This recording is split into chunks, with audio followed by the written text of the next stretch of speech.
जय श्री राम सभी भक्तों को।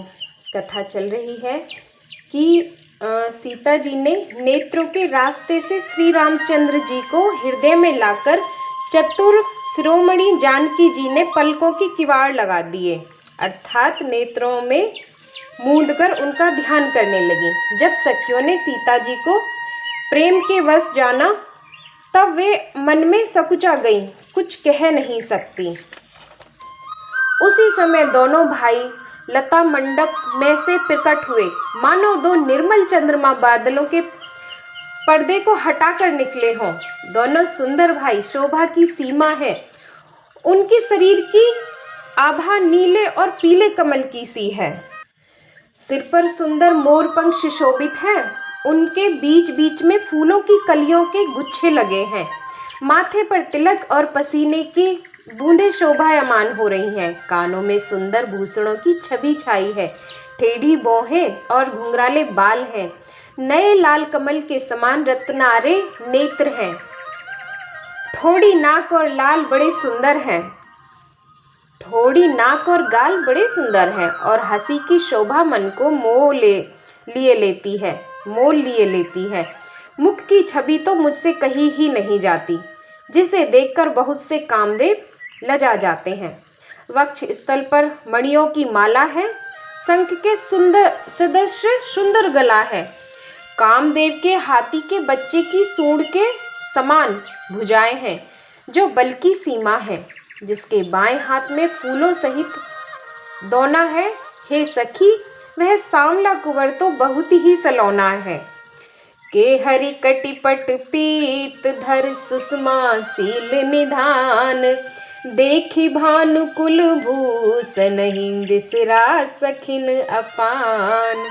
सिंह की सी कमर वाले पीतांबर धारण किए हुए हैं। शोभा और शील के भंडार सूर्य कुल के भूषण श्री रामचंद्र जी को देखकर सखियां अपने आप को भूल गईं। एक चतुर सखी धीरज धरकर हाथ पकड़कर सीता जी से बोली, गिरिजा जी का ध्यान फिर कर लेना, इस समय राजकुमारों को क्यों नहीं देख लेती। तब सीता जी ने सकुचाकर नेत्र खोले और रघुकुल के दोनों सिंहों को अपने सामने देखा।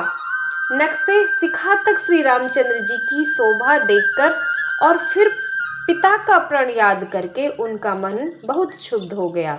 जब सखियों ने सीता जी को परवश प्रेम के वश देखा तब सब भयभीत होकर कहने लगी, बड़ी देर हो गई, अब चलना चाहिए, कल इसी समय फिर आएंगी। ऐसा कहकर एक सखी मन में हंसी। सखी की यह रहस्यमय भरी वाणी सुनकर सीता जी सकुचा गई।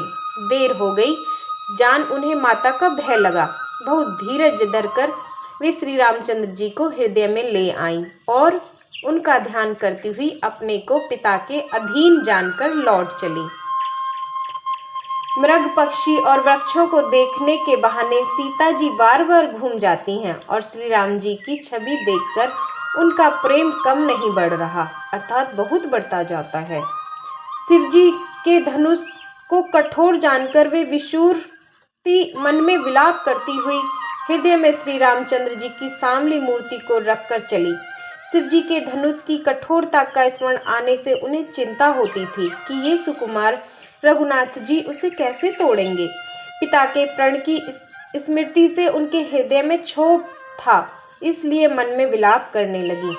प्रेमवश ऐश्वर्य की विस्मृति हो जाने से ही ऐसा हुआ।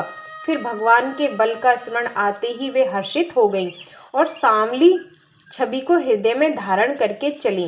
प्रभु श्री रामचंद्र जी ने जब सुख, स्नेह, शोभा और गुणों की खान श्री जानकी जी को जाती हुई जाना, तब परम प्रेम की कोमल स्याही बनाकर उनके स्वरूप को अपने सुंदर चित्ररूपी भीतरी चित्रित कर लिया। सीता जी पुनः भवानी जी के मंदिर में गईं और उनके चरणों की वंदना करके हाथ जोड़कर बोली, जय जय गिरबर राज किशोरी, जय महेश मुख चंद चकोरी, जय गज बदन सडानन माता, जगत जननी दामनी दुत गाता। हे हे श्रेष्ठ पर्वतों के राजा हिमाचल की पुत्री पार्वती, आपकी जय हो, जय हो। महादेव जी के मुख रूपी चंद्रमा की और टकटकी लगाकर देखने वाली चकोरी, आपकी जय हो। हे हाथी के मुख वाले गणेश जी और 6 मुख वाले स्वामी कार्तिकेय की माता, हे जगजननी, हे बिजली की सी कांति युक्त शरीर वाली, आपकी जय हो। नहीं तब आदि मध्य अवसाना, अमित प्रभाव वेद नहीं जाना। भव भव विभव पराभव कारणि, विश्व विमोहनी स्वै बस विहारणी। आपका न आदि है, न मध्य है और न अंत है। आपके असीम प्रभाव को वेद भी नहीं जानते। आप संसार को उत्पन्न पालन और नाश करने वाली हैं, विश्व को मोहित करने वाली और स्वतंत्र रूप से विहार करने वाली हैं। पति देवता सुतई महो मात प्रथम तव रेख, महिमा अमित न सकही कही सहस शारदा शेष। पति को इष्ट देव मानने वाली श्रेष्ठ नारियों में हे माता, आपकी प्रथम गणना है।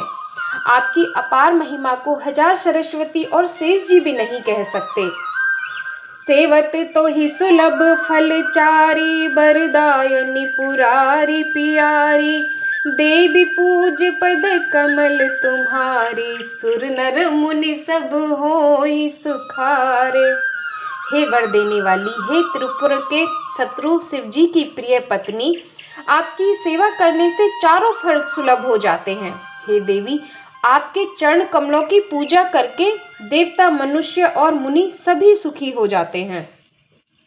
मोर मनोरथ जानहु नीके, बसौ सदा उरपुर सब ही के, कीनेहु प्रगट ने कारण तेहि, अस कही चरण गए वैदेही। मेरे मनोरथों को आप भली भांति जानती हैं।